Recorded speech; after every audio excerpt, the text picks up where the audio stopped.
What's going on, guys? Welcome to another episode of Seriously Fast Media. I'm Tom Ludermoser, and today I want to talk to you about the 2022 silly season for the NASCAR Cup Series.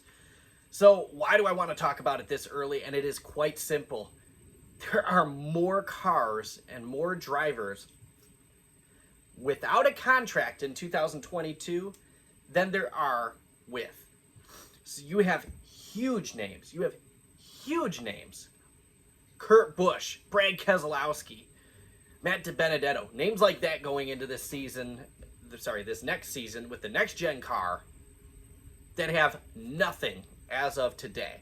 But there are drivers out there who we can speculate they're going to stay where they're at. There's some other drivers where there's probably no way they're going back to that car, whether it be teammate issues, things like that.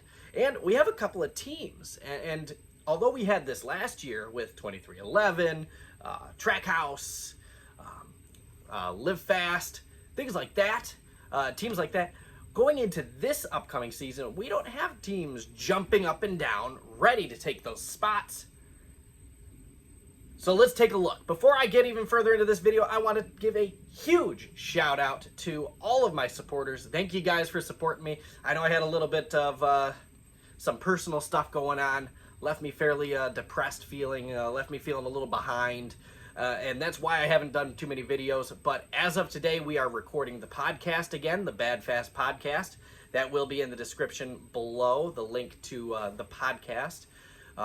We are going to be doing something really special. That next video is coming up, will be posted after this one, so make sure you keep an eye out for that. I'll tag it in the after, so you'll be able to punch it in either here or here, maybe up here somewhere. Haven't decided, keep an eye out for it. And huge news, keep at the end of this video for a giveaway. Yes, we are going to do a giveaway, a NASCAR diecast 124th Elite. Not too many people do that. I want to give away an Elite. And it's not a cheap one either. I paid a couple bucks for this one, so keep in mind, guys. Thank you. So anyways, going into this 2022 silly season, drivers with no contract. Like seriously, the list is massive. I mean, I did not count them actually. 1, 2, 3, 4, 5, 6, 7, 8, 9, 10, 11, 12, 13, 14, 15, 16, 17, 18, 19, 20, 22, 23, 24, 25, 26. 26 drivers are on this list. One, we know exactly where they're going. So let's call it 25. 25 drivers out of a 40-car field. How many times do we get 40 cars? Out of a typically 36-car field, that's huge. NASCAR, I mean, back in the day, when I started watching NASCAR in the 90s, early 2000s, mid-2000s, drivers got pretty cush 4, 5-year contracts. I mean, these guys, they knew where they were going to be for the foreseeable future. Where were they going to be late in their future? Maybe then they didn't know. But some of these guys got 4 or 5-year contracts. Some guys even got bigger than that. Multi-million dollar per year contracts. And when you've got names like Kurt Busch, Brad Keselowski, Eric Amarola, Alex Bowman, these guys are on this contract list of drivers who do not have a set-in-stone ride in 2022. The only driver who has a set-in-stone ride in 2022, that is on this 2022 silly season list, Austin Cindric. Denny Hamlin, he also has a set-in-stone. So I'm sorry, I have 2. Those guys have set-in-stone contracts going into the next year. So let's start on the top of this list here. And we're going to start with Matt Benedetto. Obviously, he's running the 21 car this year. Where's he going to be next year? Could he take over that car, that part-time car for Penske for the 33 car? Maybe renumber it. I don't know. It's going to depend on sponsorship. Who is going to put some money behind that car? I know going into this last 2 years, he has gotten some pretty decent sponsorship from Menards, from the previous driver of that car. Just so you know, that car, that 21 Menards car, with the driver will be brought up later in this video. So like I said, keep in mind. Keep to the end of the video. So obviously Matt is not returning to the 21 car next year. Austin Cindric is. He will run his first full-time Cup Series season in the next-gen car in the 21. Where can Matt land? Will he... You know, I kind of tag these three guys in with Brad Keselowski. Brad Keselowski's in the 2 car. For the first time, he has had a 1-year contract. I mean, that is... In the past, that would have been unheard of for a fairly recent Cup Series champion. A guy who wins numerous races every single year. A guy who is always there at the end of the season. How are these guys getting 1-year contracts? It's sponsorship money. I know a lot of people are saying NASCAR's dying. You want to talk about moving the number to the back of the fender. Sorry, that's not going to help with this. I mean, if it brings a couple extra bucks to keep these guys running and keeps them driving, okay, I'm fine with it. But these guys need some serious sponsorship, and they need it to stay. So anyways, Brad Keselowski, he may not be in the 2 car next year. Where would he go? I could see Matt Benedetto possibly taking over the 2 car if he doesn't take over a 33 or, unfortunately, go somewhere else. Another driver to bring up here is Aric Almirola in the 10. That is a pretty possible landing place for a Matt Benedetto. Aric Almirola, Smithfield has taken away a little bit of their sponsorship this year. They used to sponsor just about every race for Amarola. But every year they're kind of starting to nick away until you're off that screen. You're down here, and then you're just off screen.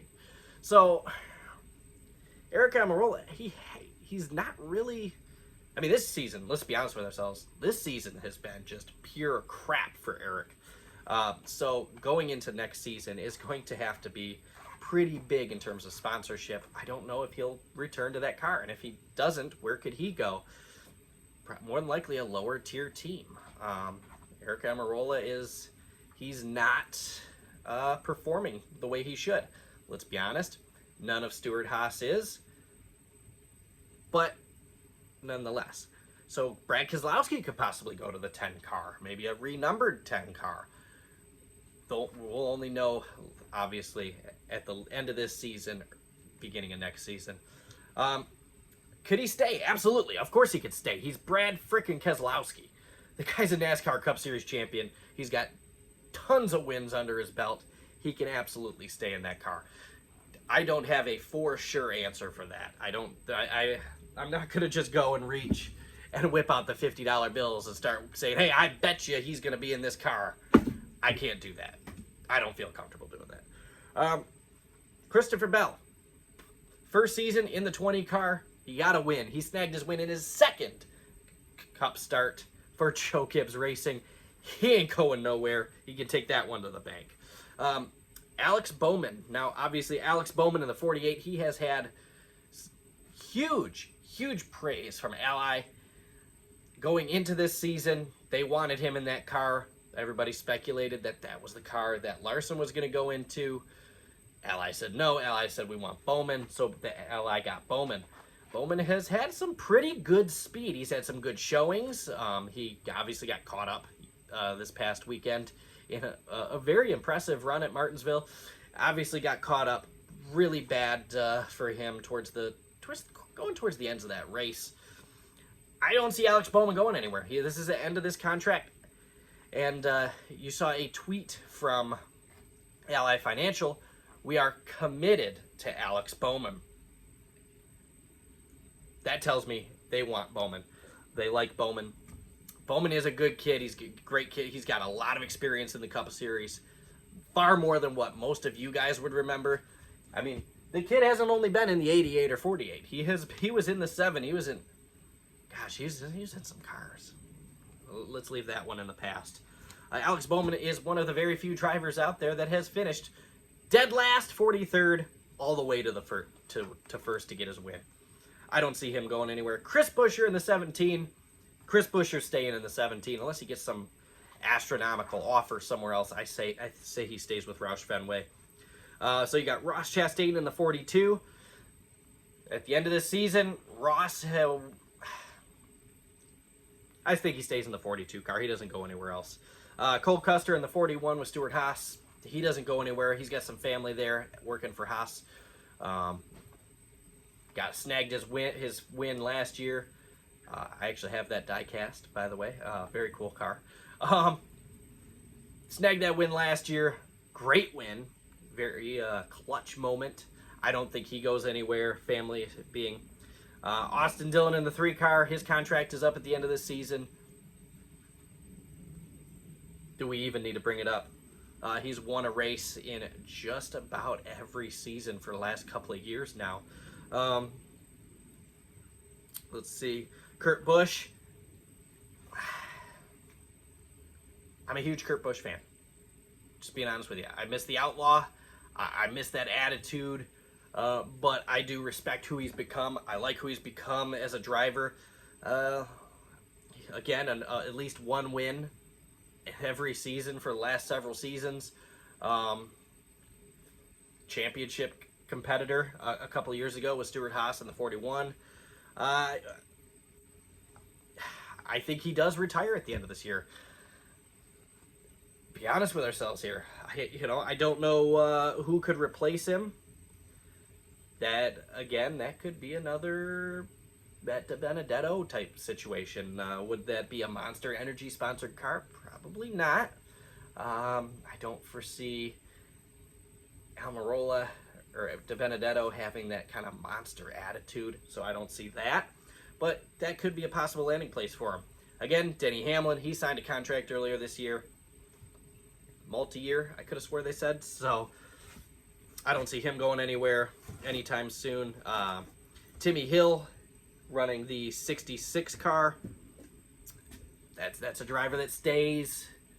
He's not lighting the world on fire. Let Timmy race was the dirt thing at Virtual Dirt Bristol. So that was kind of cool for him. Let's see. So you got Eric Jones in the 43. I don't think they go anywhere. Another spoiler. 43 car goes to Toyota. Everybody's been talking about a lower tier Chevy team moving over to Toyota. The guys over at Toyota said it will be something that will rock the NASCAR world. Watch the King go to Toyota next year, and Toyota and TRD gets Eric Jones back. Could that have been in the works in the first place? That's why they let him go, and now they'll get him. I don't know. We'll see. Quinn Hoff in the 00. He's coming off a 2-year contract. I don't think he goes anywhere unless they can find someone else. They drop him, but I don't see that. Again, Brad Keselowski. I already brought him up towards the top of the list. Could he go to BKR? Could he bring Brad Keselowski Racing back? He mentioned it when they interviewed him about shutting down the truck team. It's a possibility. Corey LaJoie, 7, stays. Michael McDowell, 34, stays. Ryan Preece in the 37. That team may or may not go somewhere. I question Preece in the 37 car. That car might not even exist next year. You've got some other teams that want to join. Plus, not to mention, they no longer have a guaranteed starting spot for that car. BJ Mclaude, he only put a 1-year contract into his own race team. I think he gives himself another 1-year contract. If not a partial year, bringing another driver in. Tyler Reddick, he's coming off a 2-year contract in the 8 car. If they let him go, I think that's stupid. But if he gets let go and Kurt Busch retires, he goes to the 1 car. I could see him being a Monster Energy driver. That one I can see. Ricky Stenhouse Jr. in the 47. Unless he goes to a better car, maybe the 1 car, he ain't going nowhere. He's coming off a 2-year contract. He's had some pretty decent performances in that 47 car. He has vastly outperformed its previous couple drivers. But that's neither here nor there. Ryan Newman in the 6 car. I don't want to say it because I like Newman. I'm a Newman. I really respect Newman, but maybe he drops down to a part-time schedule next year. Maybe he retires. Hell, maybe he stays and runs and gets that championship he's been waiting for. But with Roush, with the lower performance that they've had, although they are finally starting to teak up, I don't know. You know, so you've got Daniel Suarez in the 99 car. He ain't going nowhere. And of course, Bubba Wallace. He is the last guy on this list with a with a contract expiring at the end of this year. He's not going anywhere either. Now let's kind of talk about teams. You have 36 charters in the NASCAR Cup Series. I don't. Be honest with you, we need more. More teams want to come into NASCAR. They want to make the next gen car cheaper, to attract more team sponsors, make it easier to run in the Cup Series. Well, how are you going to do that when there are only 0 or maybe 4 more starting spots? Basically, all these guys have to qualify against themselves. I mean, it's just, I think the charters thing is, like, I get it from a financial standpoint for the teams, for the sponsors. That's great for sponsors. Hey, look, we have a guaranteed starting spot. Give us some money so we can go run it. I get that. But I think they need some more charters. If you get the number of teams that everybody claims are coming to the Cup Series or want to come to the Cup Series, whether it be for one-off races or whatnot, I think we need to go back to a 43 or maybe even a 45 car field and do a 38, 40 charter system. These things are selling for, we don't know, but probably $5, $6, $7 million, $8 million each. They're not cheap, so you got to have big money to get them, which sucks for some of these teams that want to come into the sport. You already got to buy the chassis, the new next gen car. You got to buy engines, blah, blah, blah, to pay your driver. That's big money. So the money team is a team that's talked about coming in. Let's talk about it. Mayweather, he's got the money. He can come in. He could buy a charter if he wanted it. 2311 has been talking about going to possibly a 1 or 2 more cars, 1 or 2 more drivers.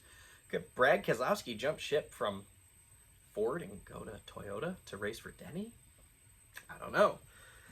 And then you got the 2 possibilities. So this is one that people have been talking about for a while, and that is Junior Motorsports. Can Junior Motorsports come up to the Cup Series?